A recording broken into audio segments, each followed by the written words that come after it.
The average gardener spends hundreds of dollars yearly on fertilizers that destroy their soil and produce vegetables with half the nutrients they should have. But there's a 10,000-year-old system that costs nothing, builds soil instead of depleting it, and produces food so nutrient-dense that one tomato has more vitamins than 3 from a conventional garden. The problem isn't your plants, it's your soil. Here's how to feed your garden without buying fertilizer ever again, using the soil-first system that John Seymour perfected over decades of self-sufficient living. The fundamental mistake modern gardening made was treating soil like inert dirt that just holds plants upright, while music, you pour synthetic chemicals on top. But soil is alive with billions of organisms per handful. And when you feed those organisms instead of the plant directly, everything changes. Seymour's core principle is simple but revolutionary. Feed the soil, not the plant. Because healthy soil creates healthy plants automatically, and healthy plants resist pests, resist disease, produce more food, and taste better than anything you can buy. This is the soil-first philosophy Seymour spent decades refining.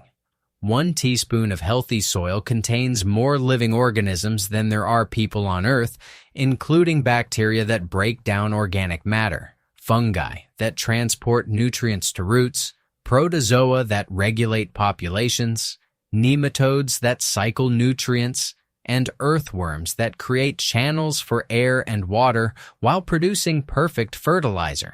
When you dump synthetic fertilizers on this ecosystem, you're dropping a nuclear bomb on a city because those salts kill microorganisms, destroy soil structure, and force plants to depend entirely on you for nutrition, creating a dependency cycle where you buy more every year as your soil dies. The alternative is composting, which is the foundation of the soil-first system, and the only fertilizer you'll ever need. Compost is decomposed organic matter, and when you add it to soil, you're not just adding nutrients. Music. You're adding billions of beneficial organisms. You're adding organic matter that holds water and nutrients. You're adding humus that improves soil structure.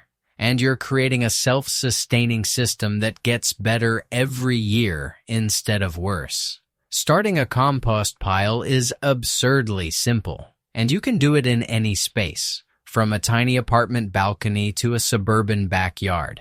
Find a spot that's convenient to access year-round, ideally in partial shade so it doesn't dry out too fast, and start piling organic material in layers. Because the magic happens when you alternate carbon-rich brown materials with nitrogen-rich green materials. Brown materials like dried leaves, straw, paper, and wood chips, music, provide carbon that gives compost structure and feeds fungi. Green materials like kitchen scraps, grass clippings, and manure provide nitrogen that heats the pile and feeds bacteria doing decomposition work. Aim for roughly 3 parts brown to 1 part green by volume, and if your pile smells bad, add more brown, while if it's not heating up, add more green. Music. Keep the pile as moist as a wrung-out sponge because organisms need water, but too much drives out oxygen and creates anaerobic conditions. Turn your pile every few weeks by moving material from the outside to the inside, which incorporates oxygen, redistributes moisture, and speeds decomposition. In 3 to 6 months, you'll have music, finished compost that looks like dark soil, smells like the forest floor, and is worth music more than anything you could buy. Once your composting engine is running, it's time to close the loop with animals. Music. The second pillar is integrating animals because they transform scraps into high-quality fertilizer while producing eggs or meat, closing the nutrient loop. 3 chickens need only 10 square feet. They'll eat your scraps and produce 1,000 eggs yearly, plus nitrogen-rich manure. That's the best fertilizer when composted. Music. Chicken manure is high in nitrogen, so you cannot apply it fresh or it burns plants, but composting it for 3 to 6 months makes it safe and perfect for heavy feeders like tomatoes and brassicas. Add it to your compost in thin layers with brown material. And composting kills pathogens and creates fertilizer that costs nothing. If you can't keep chickens, rabbits are excellent because they're quiet, clean, need little space, and their manure can be applied directly without composting. Rabbit manure is cold manure, lower in nitrogen than chicken manure, won't burn plants, and is packed with nutrients plants can use immediately. The third pillar is green manure, which is the practice of growing plants specifically to cut down and incorporate into the soil. And it's one of the most powerful techniques for building fertility without any external inputs. Legumes like clover, vetch, field peas, and fava beans are the stars of green manure because they have a symbiotic relationship with bacteria that live in nodules on their roots. And these bacteria take nitrogen from the air and convert it into a form that plants can use, essentially creating fertilizer out of thin air. Plant a green manure crop in any bed that's not producing food, which might be in the fall after your summer crops finish, in early music spring before you plant, or in rotation as part of your 4-year crop rotation system. Let the green manure grow until just before it flowers, because that's when the plant has maximum biomass and nutrients. Music. Then cut it down and either lay it on the surface as mulch or incorporate it into the top few inches of soil where it will decompose and release nutrients for your next crop. One bed planted with fava beans over the winter will fix enough nitrogen to feed a heavy feeder like cabbage or broccoli the following season. And you didn't buy anything. You didn't import anything. You just managed the system intelligently, music, and let biology do the work. This is free fertility created by biology, not by buying something. The fourth pillar is mulching, which most gardeners think is just about weed control. But it's actually one of the most powerful fertility-building techniques available. Organic mulch like straw, leaves, grass clippings, or wood chips does suppress weeds by blocking light. But more importantly, it feeds soil organisms as it slowly decomposes. It moderates soil temperature so organisms stay active longer. It retains moisture so you water less, music, and it protects soil structure from rain impact and erosion. Apply 2 to 4 inches of organic mulch around your plants, keeping it a few inches away from stems to prevent rot. And as it decomposes over the season, it's literally feeding your soil while protecting it.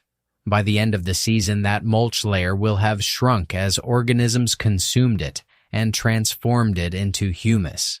So you add another layer, and year after year, your soil gets deeper, darker, richer, and more alive. Mulch doesn't just protect soil, it feeds it.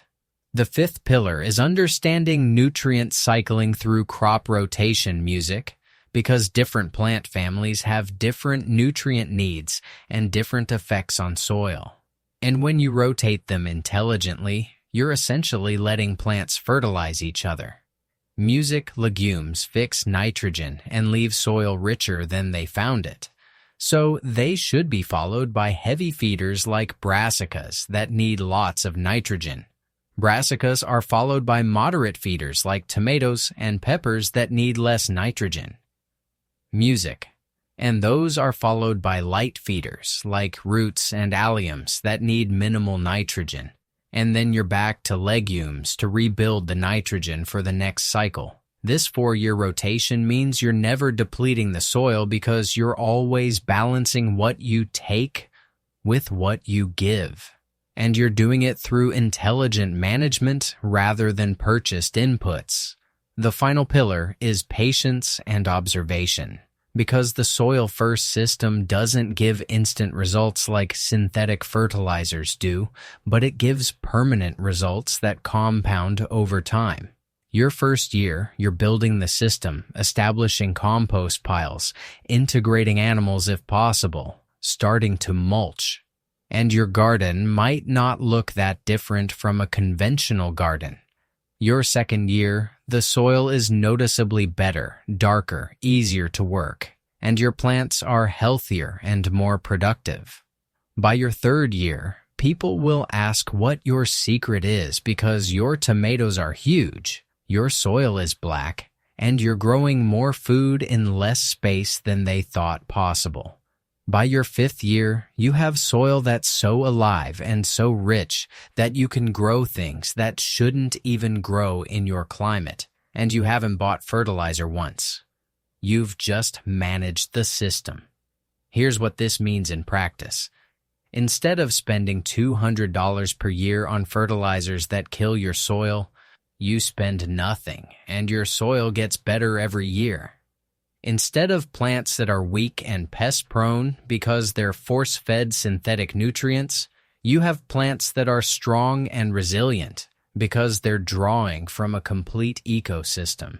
Instead of vegetables that look music good but taste bland and have minimal nutrition, you have vegetables that taste incredible and are packed with vitamins and minerals because they're grown in living soil. The soil-first system isn't a technique. It's a philosophy, and once you understand it, you'll never garden the same way again. You'll see a bag of synthetic fertilizer and recognize it for what it is, which is a short-term crutch that creates long-term dependency and destroys the very thing you're trying to build. So, start today by starting a compost pile with your kitchen scraps and yard waste. Stop using synthetic fertilizers immediately because every application makes your soil worse. Add organic mulch around your plants to feed soil organisms. And if possible, integrate a few chickens or rabbits to close the nutrient loop. Within 1 season, you'll see the difference. Within 3 years, you'll have soil that's unrecognizable from where you started. And you'll never buy fertilizer again because you won't need to. Feed the soil, and the soil feeds you. Your garden will feed itself, and all you have to do is manage the system.